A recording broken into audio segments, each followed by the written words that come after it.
What the hell is Brandon Sanderson's Cosmere RPG? Who's Brandon Sanderson? What's the Cosmere? What the hell's a TTRPG? Where can you learn to play? These are all great questions. Fantastic questions. My name's Naif. This is Numa Hakum Aki Aki Aya Lunamore. We just call him Rock. And we're here to get you some answers.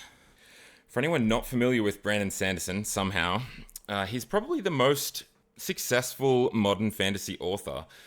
He's responsible for series such as Mistborn, the Stormlight Archive, as well as standalone books like Elantris, Warbreaker, and a heap of others. For me, he's that guy that finished The Wheel of Time after Robert Jordan passed away.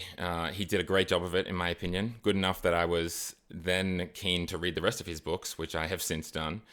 He's the current record holder for the highest amount of money ever raised on a Kickstarter project, raising over $40 million USD for his secret projects, which were 4 books that he wrote during COVID lockdown. He's also a professor that teaches writing, sci-fi, and fantasy. He has online lecture series that are free to watch and incredible, and I recommend for anyone that's interested in writing. But he's most known for his books set in the Cosmere. The Cosmere is the joined universe where many of Brandon's books are set, including his Mistborn series and Stormlight, which we'll be discussing much more on this channel as we dive deeper into the Cosmere RPG.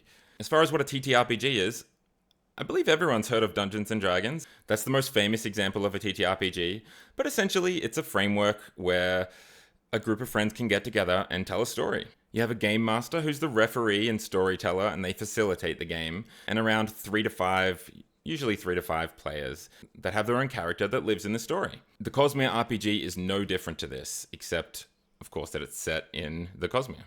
Specifically, Roshar and Scadrial, the worlds from Brandon's Stormlight and Mistborn series, respectively. So why the Cosmere RPG? Who's it for? Is it just for Brandon Sanderson's readers? Most likely click the video because you've read some of Brandon's books, but maybe, like myself, you're obsessed with tabletop RPGs and you want to see what's up with this one. Or maybe you just appreciate a good mustache, who knows. Reading through the game, I don't necessarily think it's just for his readers. I think, obviously, there is some benefit for a game master to understand the world, to have read some of his books.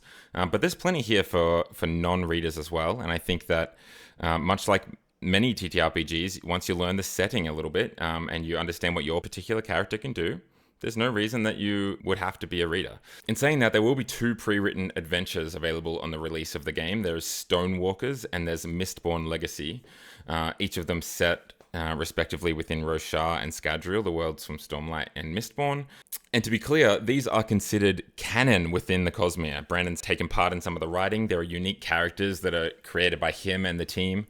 And these do count as part of the story. So if you are familiar, there's some benefits there. The game's being made by reliable studios. We've got Brotherwise Games, who are familiar for a variety of games already, including some that are set within Brandon Sanderson's world. We have one back here. And there's a few others. And they're alongside Brandon's company, Dragonsteel Entertainment.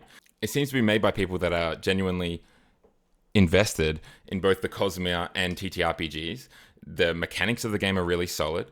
The storytelling is really solid. The artwork's amazing. They've also talked about upcoming content that'll be in line with Brandon's books, new releases in the Cosmere, and there's plenty of content there. There is more than enough content there for a TTRPG that will last a long time. From what we've seen so far, the game has some really unique mechanics. Mechanics that aren't just in there for the sake of it, they match the storytelling and they fit the world really well without overcomplicating things. You'll often see games made in the name of a movie or a book that have mechanics in there added for the sake of that story that don't necessarily seem to make a good game. This game is made by someone or made by a team that clearly know this stuff when it comes to games, clearly understand what their audience is after, and I think that's really impressive. But how does the game actually work? It's a great question. How does the game actually work? It's a complicated question, and that's what this channel is going to be dedicated to over the next series of videos. As a taste, it's a D20 system, much like Dungeons & Dragons, Pathfinder, and a myriad of other TTRPGs. That means you use a 20-sided dice to determine the outcome of what the players would like to do. The GM will set the scene, the players say what they would like to do, and if needed, the GM will have the players roll to see if their characters are successful. That sounds pretty familiar for anyone that's played D&D or other games like it before, but I can confirm that this game also has a variety of really unique mechanics that they've added in, including a plot die that can be added by the GM at times to raise the stakes. They also have a 3-action system similar to Pathfinder 2, but it has some really unique twists in it as well. There's no rolling for initiative. In your turn, you have either a fast or a slow turn, which is really interesting, giving you a different amount of actions depending on how fast you want your character to act. I think that's incredibly unique, and we'll be diving into that a little bit more as well.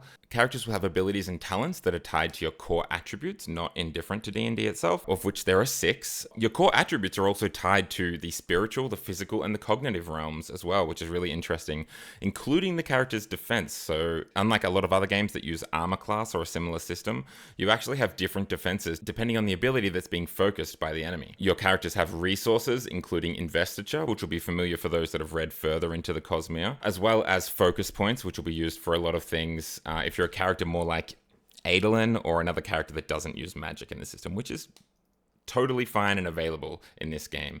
You can play someone that can fly and do magic, or you can play someone that's really, really good with the sword, and both are really viable. Looking at the character sheets, the progression, the talents, everything, the way that it works through, you can skip between them.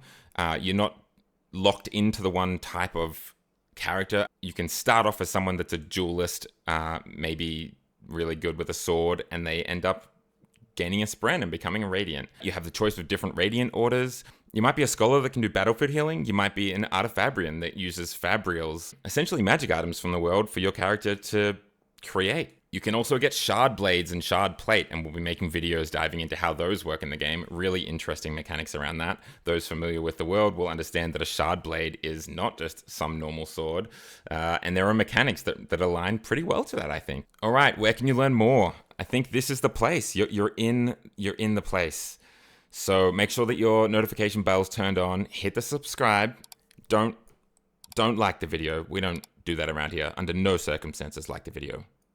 We don't do that. We're going to be making a variety of videos that deep dive into the books. We're going to look at mechanics for combat. We're going to be looking at social mechanics. We're going to be looking at the artwork. We're going to be looking at the gameplay, the writing. My boy Rock here, he's got some great insight, trust me. Thanks for watching, Essex Lowlander. So if you're interested in knowing how this game works and you want to know more about it, please stick around.